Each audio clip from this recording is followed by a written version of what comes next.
Chào mọi người đang xem nha, chị về lạc đấy. Quăm mẹ con.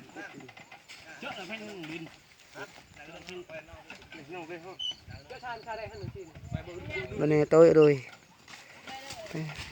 Đây là hết rồi.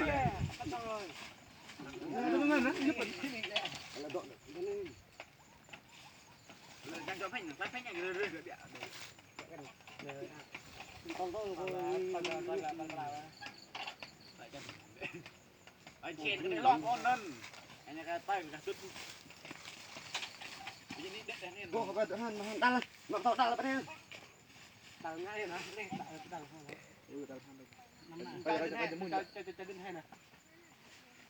không. Mẹ cho nên là cho bóc nó đăng bắt lên là, nó gấp nó.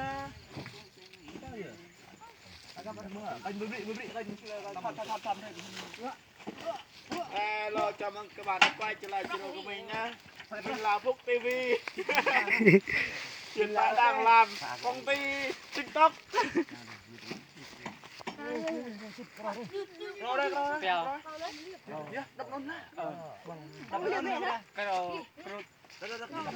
Đập hơi tệ. Ê, bắt ra tay em đó. Nhiều người cái năng này đây con. Hà nên đâm cả.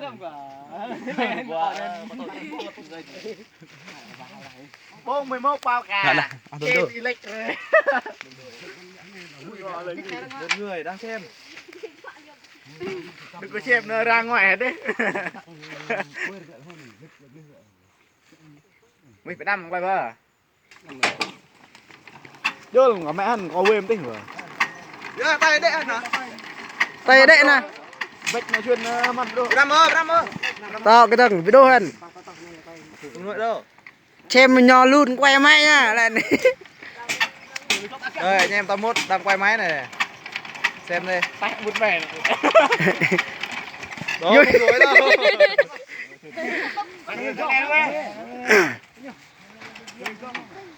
Ngọ ra là ngọ. Anh này khỏe này. Đấy, khỏe chưa? Một phát một là nô luôn.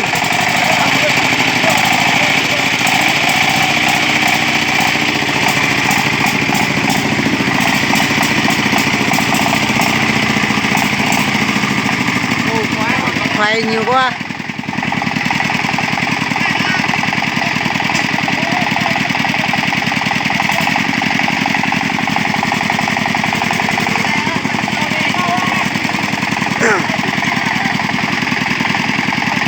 Sắp mưa rồi mọi người. Yeah, thoát rồi. Khỏi bị lắc nữa.